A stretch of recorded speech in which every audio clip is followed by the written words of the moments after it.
Hello everyone, आपका स्वागत है आपके चैनल मैथ किंग मेकर में। आज हम पढ़ने वाले हैं क्लास 8 का chapter 5 that is data handling. Data handling में आज हम क्या पढ़ने वाले हैं? आज हम पढ़ेंगे इसमें pictograph, bar graph, double bar graph, organizing data, frequency and its distribution table, grouping data, grouped frequency distribution, class interval, lower limit and upper bit size of class. ठीक है, ये सब बहुत सारी चीज़ें हैं जो आज हम डिस्कस करने वाले हैं। लेकिन इसमें एक चीज़ मैं आपको बता दूं, क्लास 7th में भी हमने डेटा हैंडलिंग पढ़ा है। उस क्लास 7th की डेटा हैंडलिंग में हमने क्या पढ़ा था? वहाँ पे हमने बेसिक्स ऑफ डेटा हैंडलिंग पढ़ा था। ठीक है, डेटा क्या होता है और उसको कैसे हम हैंडल करते हैं, कैसे ग्राफ्स को अरेंज करते हैं। So that all we are studied in class 7th। ठीक है, क्लास 7th की चीज़ें मैं यहाँ पे आपको डिस्कस नहीं करूँगा। तो इसके लिए क्या करना पड़ेगा आपको? मेरा जो क्लास 7th का लेक्चर है, क्लास 7th के लेक्चर को आप जाके देख सकते हो। अगर आपको डाटा हैंडलिंग बिल्कुल समझ में नहीं आ रही है, बिल्कुल न्यू हो आप इसमें, या आपने डाटा हैंडलिंग नाम पहली बार सुना है और पहली बार इस चैप्टर को देख रहे हो, ये नाम सुन रहे हो, आप क्लास 7th का मेरा चैप्टर जाके देखो, उसमें आपको सारी चीज़ें क्लियर हो जाएगी व्हाट इज़ डाटा हैंडलिंग। तो वो चीज़ें मैं यहाँ पर डिस्कस नहीं करने वाला हूँ। मैं यहाँ पे सीधा आता हूँ आपको पिक्टोग्राफ के ऊपर। कोई डेटा आपके पास है और डेटा को आपको पिक्चोरियल डिस्प्ले उसका देना है, उस डेटा का। उसको बोलते हैं, किसी डेटा को रिप्रेजेंट करने के कुछ तरीके होते हैं। पहला तरीका है उसका पिक्टोग्राफ, दूसरा है बार ग्राफ, डबल बार ग्राफ। तो ये तीन चीज़ें मैं आपको बताऊँगा। तीन तरीके हैं उसको रिप्रेजेंट करने के, वो तीनों तरीके मैं आपको बताऊँगा। यहाँ पर आपकी बुक में भी दिए गए हैं। पिक्टोग्राफ क्या है? देखो, जैसे पहला पढ़ेंगे हम पिक्टोग्राफ। पिक्चोग्राफ मतलब इसका है पिक्चोरियल डिस्प्ले मिलेगा आपको यहाँ पे। तो सपोज दैट कि ये कोई कंपनी है जो कार बनाती है। ठीक है, और इस कंपनी का यहाँ पे 3 महीने का मैं कुछ डिस्प्ले देता हूँ। ठीक है, जैसे मान लो जुलाई का, और ये हो गया अगस्त, एंड ये हो गया सितंबर। ठीक है, अब यहाँ पे मुझे देखो, जब भी हम किसी ग्राफ में कोई भी सिंबल यूज़ करते हैं तो वहाँ पे हम क्या करते हैं, उसको यूनिट में लिखना पड़ता है कि भाई 1 यूनिट इज़ इक्वल टू 100। ठीक है, 1 यूनिट इज़ इक्वल टू 100 या 200 या 300 आपके हिसाब से। जैसे मान लेते हैं जुलाई में आपकी जो ये मान लेते हैं कोई सिंबल बनाया मैंने। ठीक है, ये स्टार कोई सिंबल बना दिया, तो स्टार का मतलब है कि 1 स्टार इज इक्वल टू 100।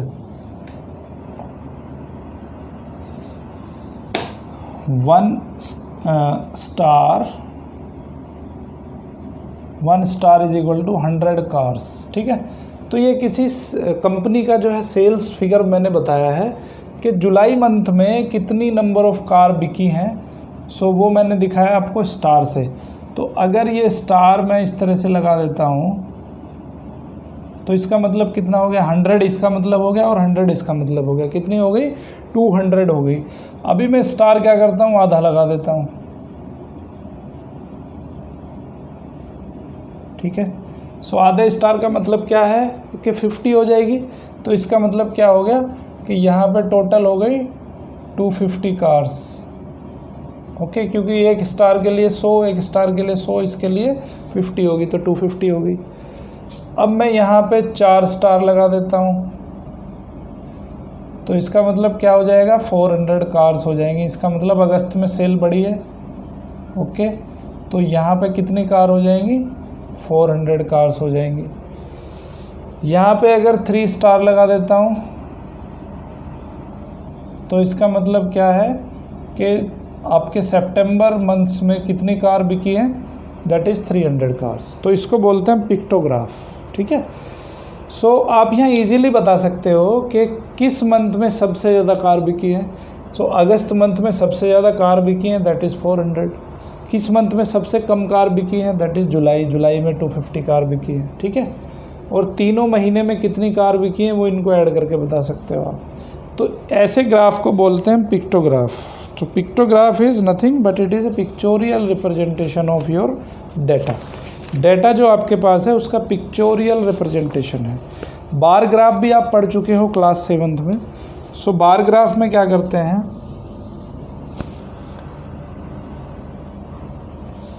कुछ भी अगर यहाँ पे डाउट है तो क्लास 7th का लेक्चर जाके देखो मेरा डेटा हैंडलिंग का, उसमें आपको सारी चीज़ें क्लियर हो जाएंगी। तो बार ग्राफ में क्या करते हैं, हम ग्राफ बनाते हैं बट उसमें बार होता है। बार मतलब बड़ी बड़ी बिल्डिंग आपको नज़र आएंगी उसमें। जैसे ये क्लास 7th का एक डाटा लिया है मैंने कि भाई क्लास 7th में जो 2003 से लेके 4 के बीच में कितने बच्चे थे, ठीक है।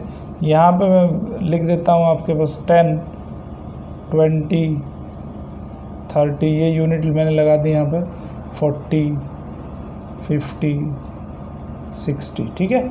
तो ये वाली जो एक्सिस है वो क्या दिखा रहा है, number of students, number of students, ठीक है। और यहाँ पे मैं दिखा रहा हूँ आपका सेशंस, किस सेशन की बात कर रहे हैं हम। तो अगर 2003 से लेके 2004 मान लेते हैं कि 2003 से लेके 2004 में आपके पास जो क्लास में जो बच्चे थे वो कितने थे, 40 थे मान लेते हैं। तो इस ग्राफ को ऐसे दिखाएंगे कि 2003 से लेके 4 तक का जो सेशन था उस सेशन में हमारे पास 40 बच्चे थे। थोड़ा सा डिफरेंस देखे, देखो ये डिफरेंस उतना ही होना चाहिए डिफरेंस। अब थोड़े से डिफरेंस के बाद दूसरा सेशन बना दो, तो दूसरा सेशन कहाँ से शुरू होगा, 2004 से लेके 5 तक। तो मान लेते हैं इसमें आपके पास 50 बच्चे थे क्लास में। तो यहाँ पे मैंने ये वाला ग्राफ बना दिया। तो 2003 से लेके 4 तक 40 बच्चे, 2004 से 5 तक 50 बच्चे। अब मान लेते हैं कि 2005 से लेके 6 के बीच में बच्चे 30 हैं। सो फिर ये ग्राफ ये हो जाएगा, ओके। तो इसको बोलते हैं बार ग्राफ। क्लास 7th में ऑलरेडी पढ़ चुके हो, तो यहाँ से आप इजीली बता सकते हो कि किस क्लास, कौन से सेशन में बच्चे सबसे कम थे। तो 2005 एंड 2006 में 30 बच्चे हैं, तो ये सबसे कम है। किस सेशन में बच्चे सबसे ज़्यादा थे, 2004 से लेके 2005 में सबसे ज़्यादा थे, ठीक है। तो ये कुछ यहाँ पर इन्फॉर्मेशंस हैं, कुछ डेटा है आपके पास। सो डेटा इन ग्राफ्स की हेल्प लेते हुए आप डेटा को ईजीली आप बता सकते हो, ठीक है। तो उसके बाद डबल बार ग्राफ। अगर आपको कंपैरिजन करना हो किसी डाटा में, किसी डेटा का कंपैरिजन करना हो तो आपको डबल बार ग्राफ लगाना पड़ेगा, ठीक है। जैसे अब मान लेते हैं कि आपको क्लास 6 और क्लास 7th का डाटा कंपैरिजन करना है। इसको क्या कहते हैं, double bar graph. Double bar graph कहाँ यूज़ होता है, जहाँ पे कंपैरिजन होता है। किसी भी दो चीज़ों का जहाँ पे कंपैरिजन होगा वहाँ पे होगा डबल बार ग्राफ यूज़ होगा। मान लेते हैं कि आपके पास 2 क्लासेस हैं, क्लासेस 6th एंड 7th, ठीक है। तो यहाँ पे नंबर ऑफ स्टूडेंट्स में लिखता हूँ, ओके। यहाँ पे मैं लिखता हूँ सेशंस। तो अब यहाँ पे हमें रिप्रेजेंटेशन देना पड़ेगा। मैं मान लेते हैं 2 तरह के हमें यहाँ पे बार ग्राफ बनाने पड़ेंगे। एक बार ग्राफ हम एम्प्टी बनाते हैं इस तरह का, ठीक है। और एक बार ग्राफ हम बनाते हैं उसको थोड़ा फिल कर देंगे, या एक को ब्लू पेन से बना सकते हैं, एक को ब्लैक पेन से बना सकते हैं। तो इसको लिखेंगे हम number of students in class 6th, students in class 6th। और यहाँ पे हम लिखेंगे कि number of students in class 7th, ठीक है। तो ये दोनों को डिफरेंट दिखाना है हमें, इसलिए कि हम देखते ही समझ जाएं कि भाई number of student in class 6th, number of student in class 7th। तो देखते ही समझ जाने चाहिए कि क्लास 6th की बात हो रही है, क्लास 7th की बात हो रही है। सो मैं यहाँ पे पहला सेशन ले लेता हूँ, मान लेते हैं 2003 से लेके 2004। तो ये एक स्लॉट हम यूज़ करते हैं। इस स्लॉट में यहाँ पे क्या है, नंबर ऑफ़ स्टूडेंट्स 10, 20, 30, 40, 50, ठीक है। तो यहाँ पे इस स्लॉट को हम 2 पार्ट में डिवाइड कर लेते हैं, एक हम 6th के लिए यूज़ करेंगे, एक हम 7th के लिए यूज़ करेंगे। तो मान लेते हैं कि क्लास 6th में आपके पास बच्चे हैं 30, तो एक ग्राफ ये हो गया। अब 6th के बच्चों को हमें यहाँ पे ब्लैंक दिखाना है। 7th में मान लेते हैं 40 बच्चे हैं, तो 7th वाला जो ग्राफ जाएगा वो यहाँ तक जाएगा। ठीक है, इसको कैसे दिखाना है आपको, इसको फील्ड दिखाना है, जिससे कि आपको देखते ही समझ में आ जाए कि भाई ये क्लास 7th की बात है और ये क्लास 6th की बात है। अभी क्या करो, थोड़ा सा गैप देके आप नेक्स्ट सेशन लिख दो। तो नेक्स्ट सेशन मान लेते हैं 2004 से लेके 5 का है, तो वहाँ पे भी हम दिखा देते हैं। मान लेते हैं 6th क्लास में बच्चे आपके पास 50 हैं। ठीक है, तो 6th क्लास का ग्राफ ब्लैंक दिखाना है। 7th क्लास में मान लेते हैं 40 बच्चे हैं।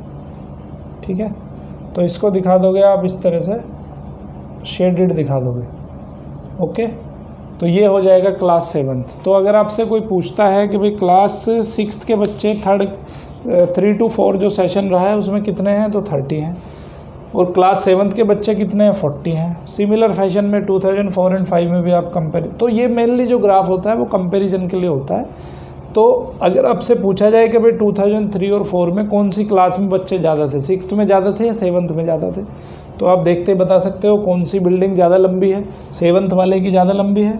जैसे आप मैचेस देखते हो, मैचेस में भी कंपैरिजन दिखाते हैं कि भाई फर्स्ट ओवर में ये वाली टीम के इतने रन थे, सेकंड ओवर इस वाली टीम के इतने रन थे, सेकंड ओवर जब आया तो इस वाली टीम के इतने रन हो गए, सेकंड वाली टीम के इतने रन हो गए।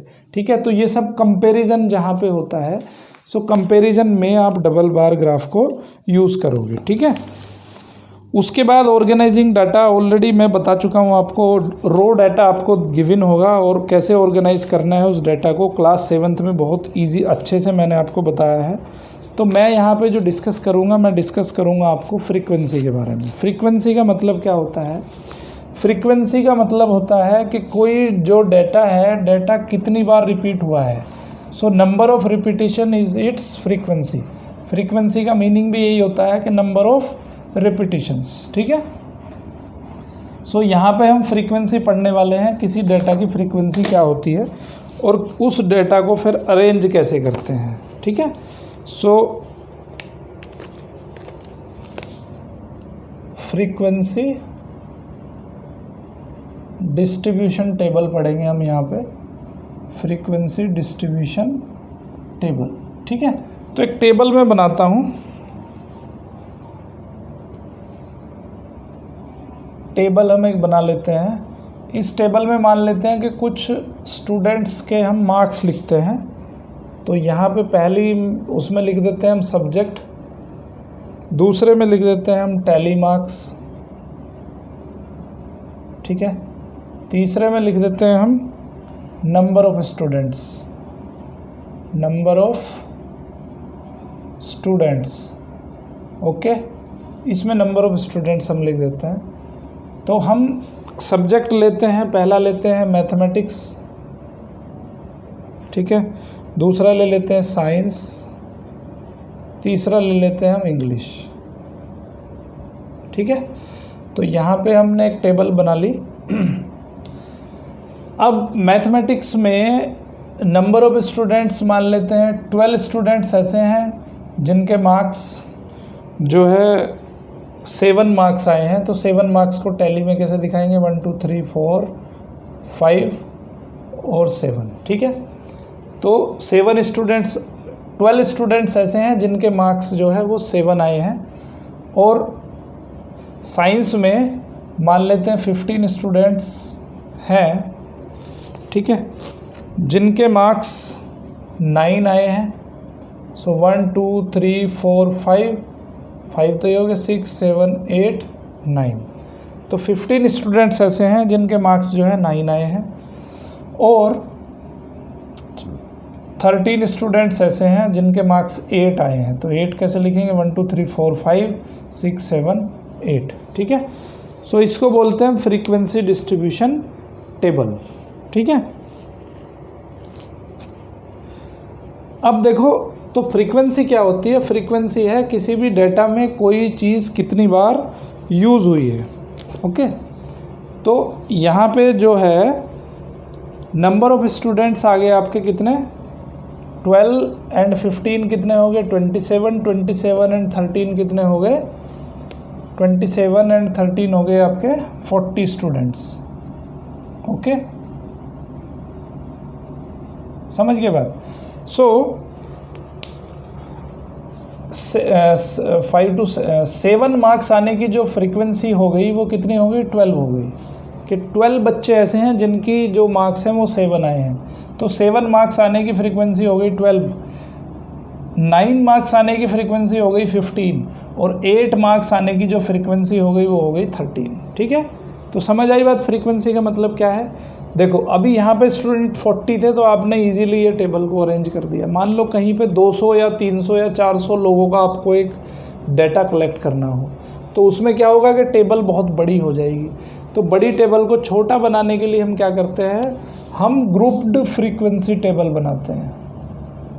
ग्रुप्ड फ्रीक्वेंसी टेबल में क्या होगा कि यहाँ पे कुछ ग्रुप्स बनाएंगे हम, ठीक है, ग्रुप्स में कुछ स्लॉट बनाएंगे कि भाई ऐसे बच्चे कितने हैं जिनके 0 से लेके 10 मार्क्स तक आए हैं।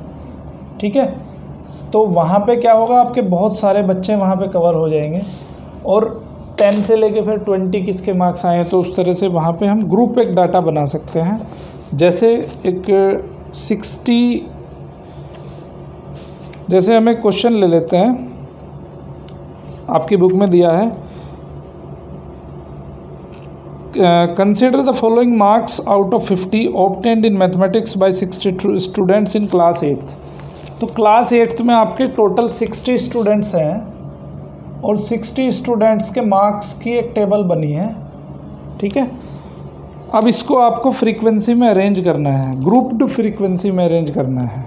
ठीक है, सो ग्रुप्ड फ्रीक्वेंसी में कैसे अरेंज करेंगे, देखो किसी बच्चे के 21 मार्क्स हैं, किसी बच्चे के 10 मार्क्स हैं। देखो ये बुक में देख लो, क्वेश्चन बहुत अनअरेंज डाटा है। ठीक है, इस डाटा को हमें अरेंज करना है, तो हम क्या कर सकते हैं, हम इसमें कि भाई ऐसे बच्चे ले सकते हैं जिनके मार्क्स 0 से देखो एक ग्रुप ऐसा हो सकता है, 60 बच्चों का ग्रुप बनाना है आपको यहाँ पे, तो 60 बच्चों को मैं थोड़े से ग्रुप में डिवाइड कर लेता हूँ। मैं करता हूँ कि भाई एक ग्रुप बना लिया मैंने 0 से 10, एक ग्रुप बना लिया मैंने 10 से लेके 20, एक ग्रुप बना लिया 20 से लेके 30, एक बना लिया 30 से 40, एक बना लिया 40 से लेके 50 बच्चों का ग्रुप, और एक बना लिया 50 से लेके 60 बच्चों का ग्रुप। ठीक है, तो ये हो गया आपका ग्रुप। आपने क्या करा कि 10 बच्चों का ग्रुप बना लिया, तो यहाँ पे 10 बच्चों का डाटा आ जाएगा। ठीक है, तो कितनी एंट्री हुई आपकी, 1 2 3 4 5 6 एंट्री हुई। नहीं तो आपको एंट्री कितनी बनानी पड़ रही थी, 60 एंट्री बनानी पड़ती 60 बच्चों के लिए। दूसरा यहाँ पे लिख देता हूँ मैं टैली मार्क्स, कि कितने बच्चे हैं जिनके मार्क्स 2 आए हैं। तो यहाँ पे 0 से लेके 10 के जो ग्रुप के बच्चे हैं, देखो ये रोल नंबर वाइज मैंने अरेंज कर लिया कि भाई 0 से लेके 10, मतलब 1 से लेके 10 तक के जो बच्चे हैं वो आपके इस ग्रुप में आ गए 10 से 20। अब देखो इसमें क्या है कि लोअर ग्रुप शामिल होता है। ये ग्रुप का मतलब है कि 0 तो छोड़ दो क्योंकि 0 तो होगा नहीं कुछ भी, तो 1 रोल नंबर यहाँ पे इंक्लूड है 1 से लेके 10 इसके अंदर इंक्लूड नहीं है, 10 है इसके अंदर इंक्लूड। जो लोअर जो सेगमेंट होता है इसको बोलते हैं इसका लोअर लिमिट। ये जो ग्रुपिंग मैंने करी है इस ग्रुप में ये जो पहले वाला होता है इसको बोलते हैं लोअर लिमिट, और जो बाद वाला होता है इसको बोलते हैं अपर लिमिट। ठीक है, लोअर लिमिट हो गई, एक अपर लिमिट हो गई।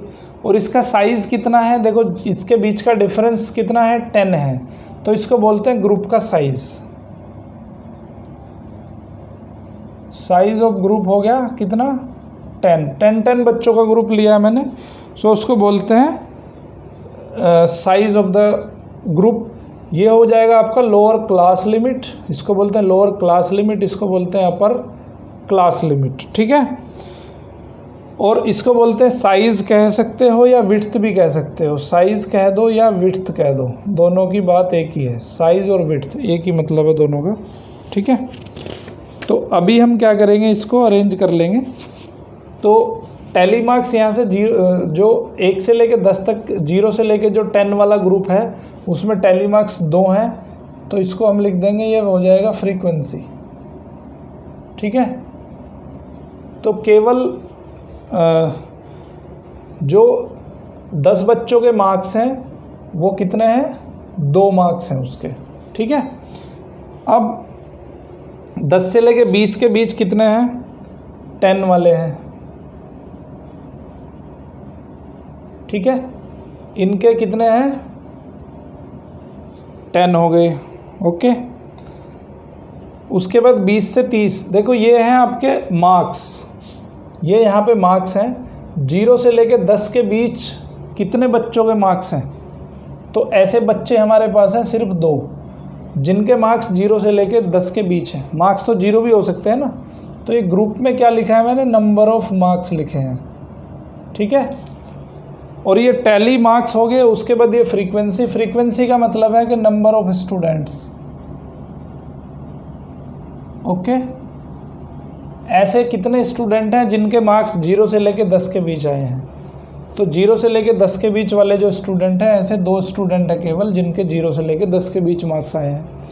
अब 10 से लेके 20 तक, अब 10 से 20 में क्या है, मैंने बताया आपको कि लोअर क्लास लिमिट शामिल होता है, अपर क्लास लिमिट उसमें शामिल नहीं होता है। तो इसमें 10 से लेके 19 वाले 19.999 तक वाले शामिल होंगे, लेकिन 20 जो है इसमें इंक्लूड नहीं होगा। जिसके 20 मार्क्स होंगे वो इस वाली क्लास में आएगा। ठीक है, सो अगर किसी की ऐसे बच्चे कितने हैं, ऐसे बच्चे 10 हैं जिनके मार्क्स 10 से लेके 20 के बीच में हैं। उसके बाद 20 से 30 के बीच मान लेते हैं कि 21 बच्चे हैं। सो यहाँ पे हो गया 5, 10, 15, 20 एंड एक बच्चा और है। तो ऐसे बच्चे कितने हैं, 21 बच्चे हैं। 21 बच्चों के मार्क्स 20 से लेके 30 के बीच आए हैं। 30 से 40 वाले कितने ले लिए हमने, मान लेते 19। सो 5, 10, 15 और 19। तो ऐसे बच्चे कितने हैं, 19 बच्चे ऐसे हैं जिनके मार्क्स 30 से लेके 40 के बीच हैं। उसके बाद 40 से लेके 50 के बीच 7 दिए हैं। सो 1, 2, 3, 5, 7 होगी। तो ऐसे बच्चे कितने हैं, 7 बच्चे हैं। 50 to 60 बच्चे एक है सिर्फ, तो ऐसे बच्चे एक हैं। ठीक है, यहाँ पे टोटल अगर काउंट करोगे तो 60 होने चाहिए, क्योंकि सैंपल कितने बच्चों का है, 60 बच्चों का है। तो टोटल इसको काउंट करोगे तो आंसर कितना आएगा, 60, क्योंकि नंबर ऑफ स्टूडेंट कितने हैं, 60 हैं। तो इस तरह की जो टेबल होती है हमारी, उसको बोलते हैं हम ग्रुप्ड फ्रीक्वेंसी डिस्ट्रीब्यूशन टेबल। ठीक है, तो इससे क्या होता है, इससे हमारा डेटा हमें दिखाना और भी इजी हो जाता है। समझ गए बात। उसके बाद हम पढ़ेंगे बार ग्राफ, तो मैंने आपको बता ही दिया है। ओके, तो देखो एक थोड़ी चीज़ और है, एक चीज़ और बता देता हूँ मैं। कभी कभी बार ग्राफ आपको ना कहीं पे किस तरह का दिखाई देगा वो भी आप देख लो। कहीं कहीं पे ये इस तरह का क्वेश्चन आपसे पूछा जा सकता है। कहीं कहीं पे डिफरेंट कैटेगरीज का आप बार ग्राफ देखोगे। इस तरह का अगर कोई बार ग्राफ है तो यहाँ पे कहीं पे ना आप इस तरह की आपको एक लाइन दिखाई देगी और बार ग्राफ आपका यहाँ से शुरू हो रहा होगा। ठीक है, इस तरह बार ग्राफ बना होगा। तो यहाँ पे क्या है, देखो ये लाइन सीधी नहीं है, यहाँ पे जैग्ड लाइन है, जिग जैग लाइन दिखाई गई है। तो इस जैग्ड लाइन का मीनिंग है कि ये जो इतना पोर्शन है ना, इस पोर्शन के लिए डाटा अवेलेबल नहीं है। ठीक है, या ये पोर्शन हमने कंसिडर नहीं किया है। ठीक है, इसका मतलब है data of that portion is not available. Okay, तो इसको जैग्ड लाइन से हम दिखा देते हैं, जिग जैग लाइन से दिखा देंगे इसको। ओके, या हम इस डाटा को शो नहीं करना चाहते हैं या इस डाटा को शो नहीं कर रहे हैं। सो ऐसी लाइन अगर हमें ऐसा बार ग्राफ कहीं पे दिखता है तो उसका मतलब है कि ये इसका डाटा अवेलेबल नहीं है। उसके बाद आपको करनी है बच्चों एक्सरसाइज नंबर 5.1। एक्सरसाइज 5.1 बहुत सिंपल है, आपको ये चीज़ें अगर समझ आ गई होंगी तो 5.1 ईजिली कर लोगे। उसके बाद पढ़ेंगे हम सर्कल ग्राफ और पाई चार्ट। देखो मैं आगे पढ़ा रहा हूँ, इसका मतलब ये नहीं है कि आप सीधे वन शॉट में लेक्चर देख लो। पहले ये एक्सरसाइज 5.1 कंप्लीट करो, उसके बाद ही आगे बढ़ना है, ठीक है। तो इस वीडियो को पॉज करो और यहीं तक देखो, उसके बाद जब आप एक्सरसाइज 5.1 कंप्लीट हो जाती है तो आगे बढ़ो, ओके। तो अब हम पढ़ने वाले हैं सर्कल ग्राफ और पाई चार्ट। सर्कल ग्राफ या pie chart, I think match सभी देखते होंगे सब बच्चे, तो उसमें ऐसे सर्कुलर फैशन में दिखाते हैं, है ना, कि भाई इसके रन इतने 21 रन यहाँ से आए हैं और 40 रन यहाँ से आए हैं, 29 रन उसके यहाँ से आए हैं, इस तरह से दिखाते हैं इसको, ठीक है। तो इसको क्या कहते हैं, इसको कहते हैं हम सर्किल ग्राफ और पाई चार्ट। अब ये देखो सर्किल कोई भी हो, कोई भी सर्किल कितने डिग्री में डिवाइड होता है, 360 डिग्री में डिवाइड होता है ना।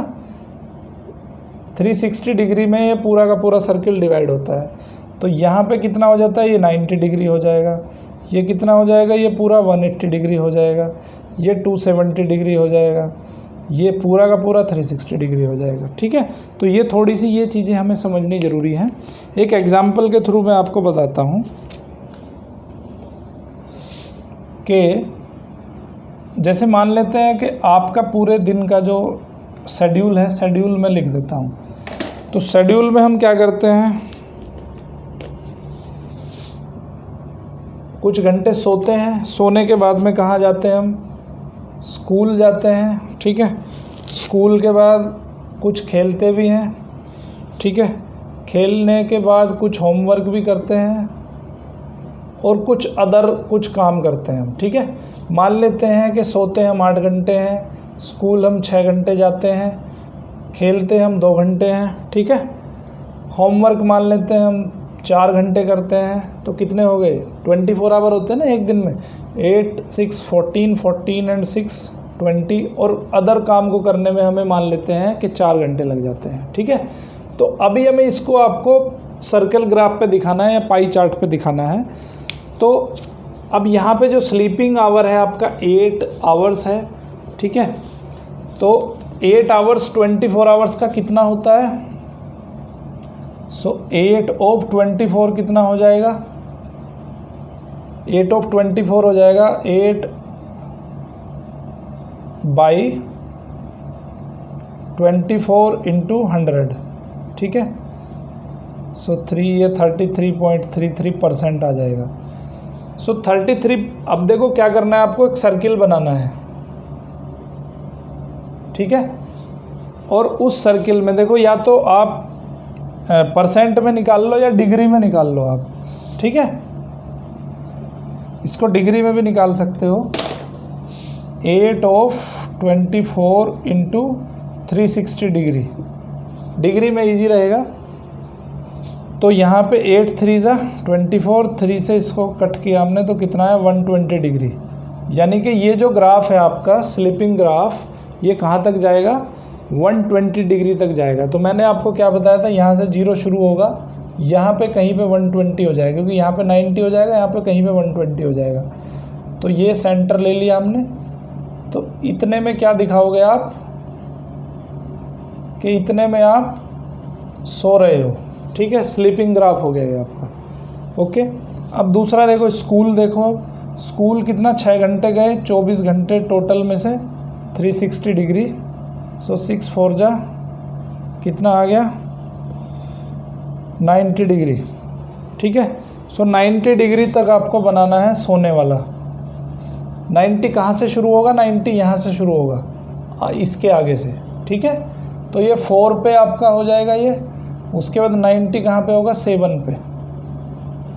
तो यहाँ पे आपको ये बनाना है। ये एंगल कितना हो गया 90 डिग्री, और ये एंगल कितना लिया था आपने 120 डिग्री, ठीक है।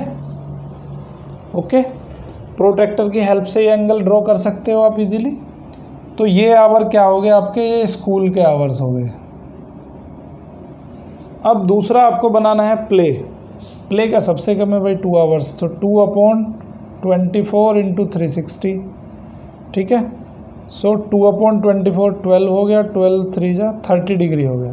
सो 30 डिग्री आपने प्ले के लिए बनाना है। 30 डिग्री कितना होगा, देखो ये आपका टोटल कितना होता है, 12 होते हैं इसमें यूनिट्स, ठीक है, और 360 इसमें डिग्री होती है, तो एक में कितना होता है 30 डिग्री। ओके, सो यहाँ पे 7 से 8 तक अगर हम जाएंगे तो कितना डिग्री कवर होगा, 30 डिग्री कवर होगा। तो 7 से 8 तक गए, इसको थोड़ा आप ना वॉल क्लॉक के हिसाब से देख लो। यहाँ पे 12 होता है, यहाँ पे 1 होता है, यहाँ पे 2 होता है, यहाँ पे 3 होता है, ठीक है, यहाँ पे 4 होता है, फिर 5 है, फिर यहाँ पे 6 है। ओके, ये 7 हो गया, 8 हो गया, यहाँ पे 9 हो जाएगा, फिर यहाँ पे 10 11 और ये 12। ओके, तो उसमें क्या है कि ये लिखना नहीं है आपको, ये नहीं लिखना है इसमें, ये तो सिर्फ मैं आपको समझाने के लिए कर रहा हूँ, ठीक है। तो 30 डिग्री कहाँ से बनेगा, 7 से लेके 8 तक, ये एंगल कितना बनेगा 30 डिग्री बनेगा। ये आपको किससे बनाना है, ये प्रोट्रैक्टर की हेल्प लेते हुए बनाना है, ठीक है। तो यहाँ पे 30 डिग्री एंगल बनाना है आपको। तो कैसे रखोगे, इस तरह इसको सेंटर में रखोगे यहाँ पे, और 30 डिग्री एंगल यहाँ पे ड्रॉ कर दोगे, तो ये हो जाएगा आपका 30 डिग्री। उसके बाद क्या है, होमवर्क कितने हैं, 4 घंटे है, तो 4 घंटे का 4/24 × 360, 4 6 जा 24, 6 तो ये कितना आ गया 60 डिग्री आ गया। तो प्ले का कितना टाइम है आपका 30, ये हो गया प्ले का, ठीक है।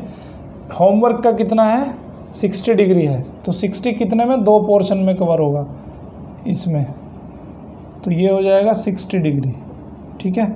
60 डिग्री में क्या है आपका होमवर्क है। उसके बाद अदर्स में 4 घंटे वो फिर 60 डिग्री आ जाएगा, तो ये हो जाएगा 60 डिग्री, तो ये कवर हो जाएगा इसमें आपका अदर्स में। समझ आ गया बात। तो कोई भी अगर आपको पिक्चोरियल डिस्प्ले देना है, इसका सर्कुलर ग्राफ अगर बनाना है, देखो ये डिग्री नहीं लिखना है यहाँ पे, ये जस्ट मैंने आपको समझाने के लिए लिखा है, डिग्री नहीं लिखना है इसमें। ओके, तो ग्राफ ये जो बनेगा इस तरह का ग्राफ बन जाएगा, या तो डिग्री लगा के बाद में उसको रब कर सकते हो आप।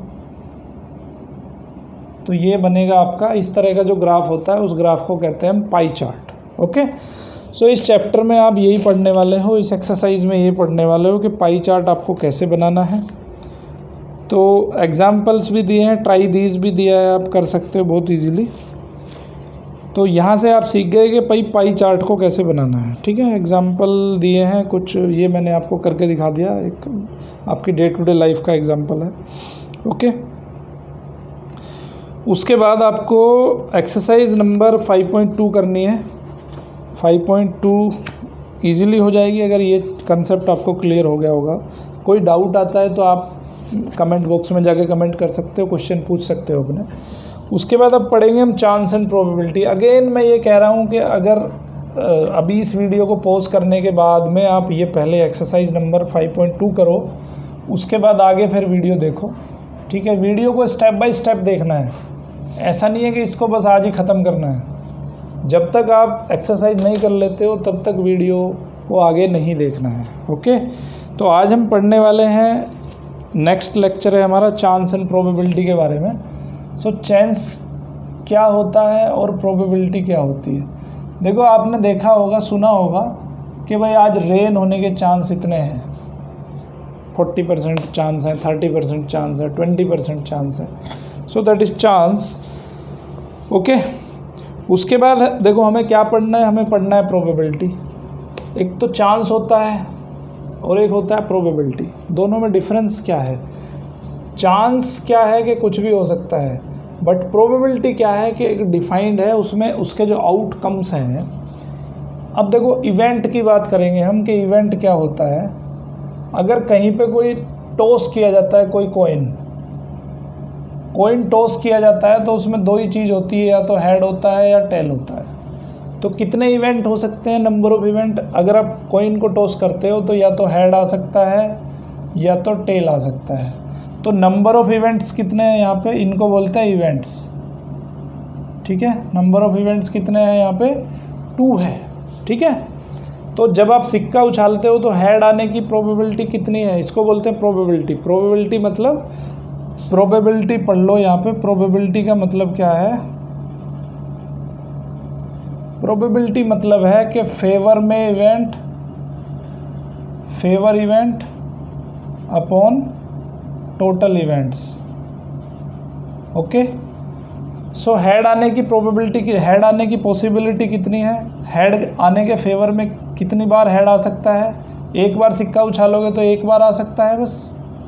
और टोटल नंबर ऑफ इवेंट कितने हैं यहाँ पे, 2 हैं। तो हेड आने की जो प्रोबेबिलिटी है वो कितनी है, 1/2 है। टेल आने की प्रोबेबिलिटी, उसके टेल के फेवर में 1 हो सकता है, टोटल 2 हो सकते हैं, तो 1/2 हो गया।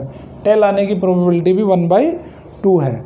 तो इस तरह की जो इवेंट्स होती हैं उन्हें बोलते हैं हम इक्वली लाइकली आउटकम्स। उसको क्या कहते हैं, इक्वली लाइकली आउटकम्स। क्योंकि यहाँ पे जब आप एक बार सिक्का उछालोगे तो हेड आने की प्रोबेबिलिटी भी उतनी है और टेल आने की प्रोबेबिलिटी भी उतनी है। ठीक है, अब आप लूडो सभी खेलते होंगे। लूडो में क्या है, आपके 6 फेसिस होते हैं, उसके जो डाइस होता है, डाइस के ऊपर 6 फेसिस होते हैं। तो 1 आने की प्रोबेबिलिटी कितनी है, देखो टोटल आउटकम यहाँ पे कितने हो सकते हैं, टोटल आउटकम्स इन डाइस कितने हो सकते हैं, 6 हो सकते हैं। 6 नंबर होते हैं, उस पर 1 to 6। तो 1 आने की प्रोबेबिलिटी कितनी है, 1 एक बार आ सकता है, 6, तो कितनी हो जाएगी, 1/6। 2 आने की प्रोबेबिलिटी भी 1/6 हो जाएगी। 3 आने की प्रोबेबिलिटी भी 1/6 हो जाएगी। ठीक है, तो जितने भी उस पर नंबर हैं, अगर एक बार आप डायस फेंकते हो तो प्रोबेबिलिटी कितनी है, 1/6 1/6 1/6। सभी की प्रोबेबिलिटी सेम है तो उस इवेंट को कहेंगे हम इक्वली लाइकली आउटकम्स। ठीक है, समझ गए बात। ओके, अभी मान लेते हैं कि आपके पास एक बैग है, आपके पास एक बैग है, बैग के अंदर क्या है, ये बैग है, बैग के अंदर रेड बॉल रखी हुई हैं 3, वाइट बॉल रखी हुई हैं 4 और येलो बॉल रखी हुई है 5। ठीक है, तो अब आपने इसमें बैग के अंदर हाथ डाला, हाथ डालने के बाद आपने एक बॉल निकाली, तो उस बॉल के रेड होने की प्रोबेबिलिटी क्या होगी। देखो टोटल आउटकम, जब आप बॉल निकालोगे तो कितने आउटकम्स हो सकते हैं, 3 रेड निकल सकती हैं, 4 वाइट निकल सकती हैं, 5 येलो निकल सकती हैं। तो कितने हो गए, 3 + 4 7, 7 + 5 12। सो 12 टोटल आउटकम्स हो सकते हैं, है ना भाई। बॉल अगर आप निकाल रहे हो, कोई भी बॉल निकाल रहे हो, तो वो रेड भी हो सकती है, वो वाइट भी हो सकती है, वो येलो भी हो सकती है। तो टोटल आउटकम्स कितने हैं, 12 आ गए। ओके, अब इसका रेड होने की पॉसिबिलिटी क्या है, रेड होने की प्रोबेबिलिटी क्या है, टू बी रेड। रेड में फेवर में कितने हैं, 3 है और टोटल कितने हैं, 12 है। सो कितनी प्रोबेबिलिटी आ गई, 1/4 आ गई। वाइट होने की प्रोबेबिलिटी कितनी है, total number of white ball कितनी है, 4 है अपॉन 12, तो ये आ गया 1/3। येलो होने की प्रोबेबिलिटी कितनी है, येलो की हो गई 5/12। ठीक है, तो इस तरह से आपको करना है, ये मतलब होता है प्रोबेबिलिटी का। समझ गए बात, प्रोबेबिलिटी क्या होती है, बहुत सिंपल है। और देखो एग्जाम्पल्स भी आपके दिए हुए, कुछ इसी तरह का एग्जाम्पल दिया है। Bag has 4 red balls and 2 yellow balls, तो उसकी रेड होने की प्रोबेबिलिटी कितनी है, येलो होने की प्रोबेबिलिटी कितनी है और किसकी प्रोबेबिलिटी ज़्यादा है। ठीक है, यहाँ पे देखो किसकी प्रोबेबिलिटी ज़्यादा है, जो नंबर ऑफ बॉल ज़्यादा होंगी उसकी प्रोबेबिलिटी ज़्यादा होगी। So yellow number of ball ज़्यादा है तो इसकी प्रोबेबिलिटी ज़्यादा है। ठीक है, तो इस तरह से आप एक्सरसाइज नंबर 5.3 करोगे आई थिंक ये समझ आ गया होगा चैप्टर। बस इस चैप्टर में इतना ही है। उसके बाद आपका नेक्स्ट चैप्टर जो है वो है डेटा हैंडलिंग के बाद स्क्वायर एंड स्क्वायर रूट्स, तो वो हम करेंगे नेक्स्ट वीडियो में डिस्कस। तब तक के लिए ये लेक्चर देखते रहिए और मेरे चैनल को सब्सक्राइब नहीं किया तो सब्सक्राइब कर दीजिए, शेयर करिए और मैक्सिमम बच्चों तक इस चैनल को पहुंचाइए। Thank you very much.